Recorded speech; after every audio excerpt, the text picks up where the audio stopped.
diciendo lo mismo. ¿Y usted? ¿Y el pueblo qué hacía? Oyendo. Oyendo. Para que usted se dé cuenta. Usted le pide al Espíritu Santo: ¿en qué me parezco yo a Israel? ¿Qué será lo que estaba pasando allí? Vaya al versículo 11. Oyendo Saúl. ¿Oyendo quién? Saúl. ¿Quién fue el primero que empezó a oír? El líder. ¿Quién es el líder de su casa? El marido, ahí sí es el marido. ¿Quién es el líder del proyecto de su vida? ¿Quién es el líder de su vida cristiana? Pues digamos que es el Espíritu Santo, pero usted tiene que liderarlo. Ahora me sale con que, ay, el Espíritu Santo, claro, para eso somos genios. ¿Vamos? ¿Quién es el líder? Aquí el líder era Saúl. Y dice en el versículo 11 que Saúl oía. ¿Y quién más oía? Todo Israel oía lo que este hombre, todas las veces, el diablo hablaba, durante 40 días, 40 noches, 2 veces por día, y siga diciendo: menosprecio, desconfianza, duda. Pero ellos eran cristianos. Ellos eran judíos. Y según el versículo 2, ellos estaban dizque en plan de ¿qué? De guerra. Uy, ¿qué guerra, no? No, mejor dicho, ¿qué guerra? ¿Qué oposición había ante ese lenguaje? Ninguno. ¿Y sabe qué estaba pasando con el líder del proyecto? Lea el 11. ¿Cómo estaba el líder? Turbado. ¿Y qué más? Con miedo. Y en cambio los súbditos del líder, ¿cómo estaban? Igual. Los discípulos, ¿cómo estaban? Igual al líder. ¿Me entienden lo que le quiero decir? Entonces, su casa, ¿cómo anda su casa? ¿Por qué usted como mujer no se para firme a alabar a Dios y levanta a su marido? O usted varón, ¿se acuerdan lo que el Espíritu Santo nos habló el sábado a través de Ximena? Me enamoras cada vez que te veo doblado de rodillas. Ay, Dios mío. Esa mujer ha escuchado lo sobrenatural de revelación. ¿Entienden lo que le quiero decir? Cuando la mayoría de las mujeres pues, que andan, ¿de qué se enamoran las mujeres? ¡Ay, qué muslos! ¡Qué pecho! Y ustedes, las mujeres que ya son cristianas y ya claro, les da pena decir que es el lomo del tipo, entonces dicen: ¡ay, su inteligencia! ¡Ay, qué inteligencia! Corporal. Es que es valiente. Su inteligencia corporal. Y ni preguntemos de qué nos enamoramos los varones, porque ay, estamos peor. ¿Se da cuenta, familia? Todo Israel turbado y con gran miedo. Versículo 11. Versículo 23. Mientras él hablaba con ellos, he aquí, ¿quién era ese él? Vamos a echar un reverso ahorita. ¿Quién es ese él? Ese él era David. Ahorita vamos a ver qué pasó con David. Dice: mientras David hablaba con ellos, he aquí que aquel paladín que se ponía en medio de los campamentos, que se llamaba Goliat el filisteo, salió entre las filas de los filisteos y habló las mismas palabras. Siguió hablando las mismas palabras, pero aquí, ¿quién las oyó? David. Por primera vez, David oye esas palabras. Y aquí echemos un reversazo para entender cómo así, por qué la primera vez. Resulta que los valientes de los hermanos de David estaban en la pelea. Era el CP3, el CP2. Los valientes estaban allá en la pelea, pero no hacían nada, no hablaban. No estoy hablando de los CP3, CP2 de Bravo, no, estoy hablando de otro lista. Y entonces el peladito, ¿dónde lo tenían? Si usted lee el contexto, andaba ya cuidando ovejas. Cuidando, el menospreciado aún por su propio padre. Y según se supone, sus hermanos estaban en la guerra. Y estaban en la guerra haciendo ¿qué? Dando su vida. Dice que peleando. A ver, dígame, ¿dónde estaban peleando acá? No. Háganse por acá, por favor. Háganse por acá. No me hagan atrás. No, yo hice aquí. ¿Estaban peleando o estaban cómo? Con miedo. Temerosos, temblando, turbados, arrugados, detrás del líder. Líder, pues como usted anda miedoso, yo también. No le da miedo que yo estoy temblando. Piénselo.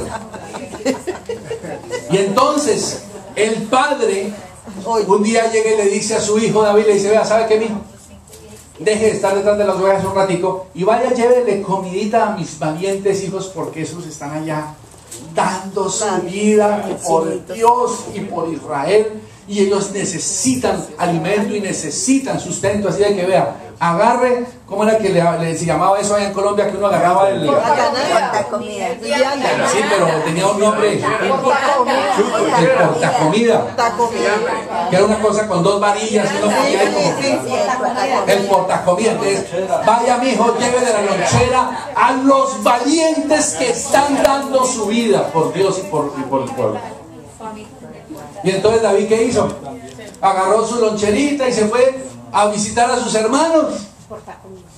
Cuando David llegó de sus hermanos, fue menospreciado por ellos mismos. Le dijeron, ¿y usted qué hacía aquí?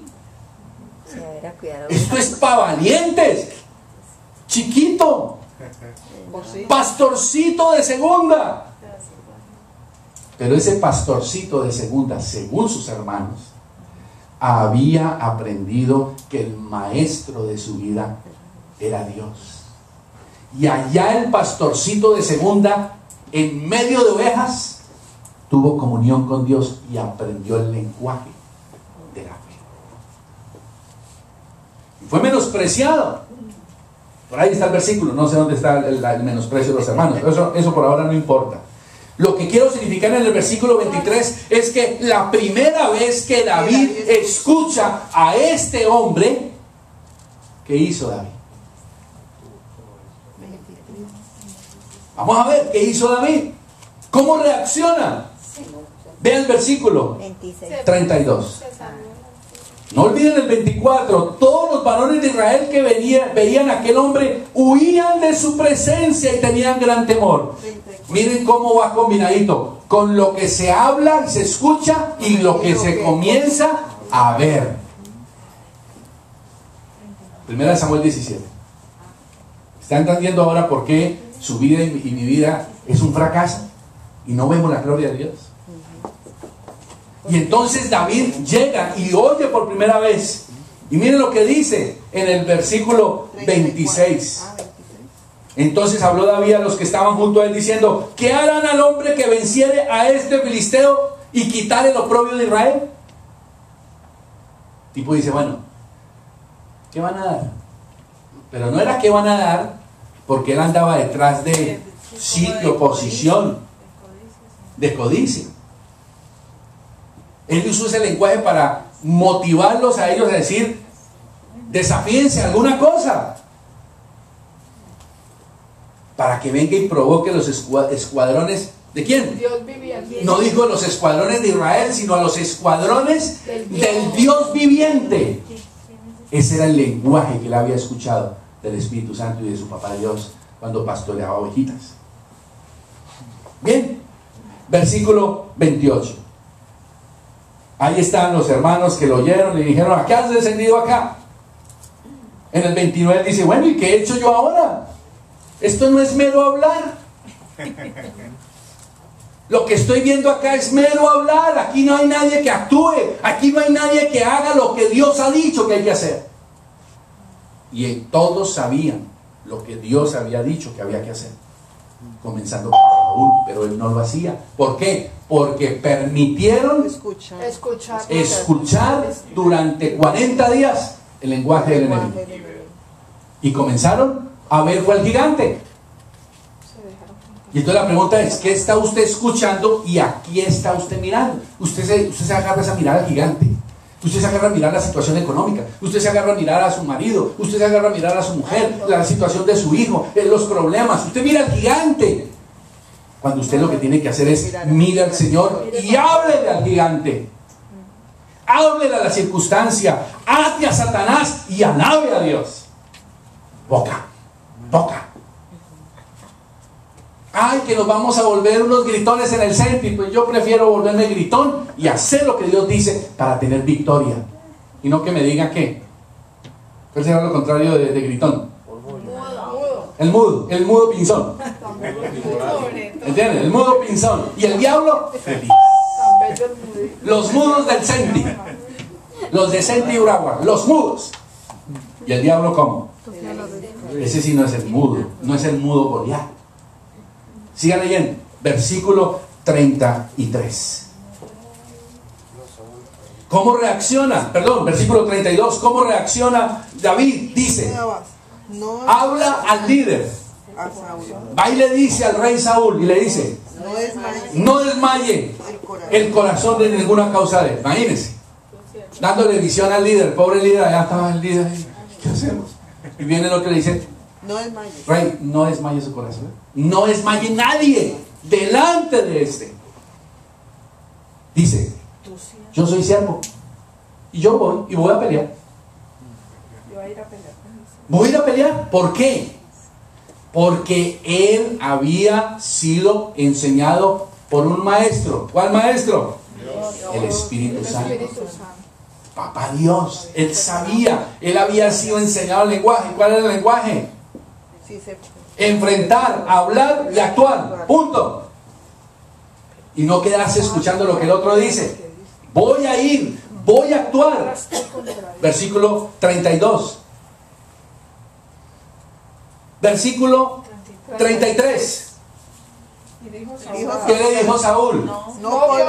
Usted no puede ir contra aquel filisteo. El mismo líder, desanimándolo, mirándolo una pedacito de cosita diciendo ahí, no, es una pedazo de pendejada, hermano. No digo pendejada, lo digo en el término colombiano, por favor. Si en otro país es otra historia, pues. Pedazo de bobada. Usted no puede. ¿Sí ven la lógica? Aquí estamos todos acá y no hemos podido. ¿Y qué habían hecho? Nada. Y él dijo, yo voy. Y voy. ¿Y qué? Versículo 32. Y pelearé contra ese filisteo.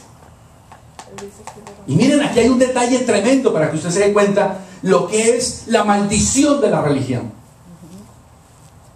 Y usted, como miembro del Senti, puede estar caído en la maldición de la religiosidad en el Senti. Miren este detalle tan tremendo. Versículo 33. Le dijeron, no puede. Versículo 34. David respondió a Saúl. Miren lo que habló David a Saúl. Tu siervo era pastor de ovejas de su padre, y cuando venía un león o un oso, tomaba algún cordero de la manada. ¿Qué dice? Y salía tras él y lo hería. ¿Yo qué? Yo salía tras él. Yo salía tras él. Y lo hería. ¿Cómo? ¿León? ¿Sabes lo que es un león? ¿O es que los leones de esa época cómo eran? Leoncitos. Eran gatitos. ¿El otro animal cuál era? El oso. Oso. ¿Qué hacía?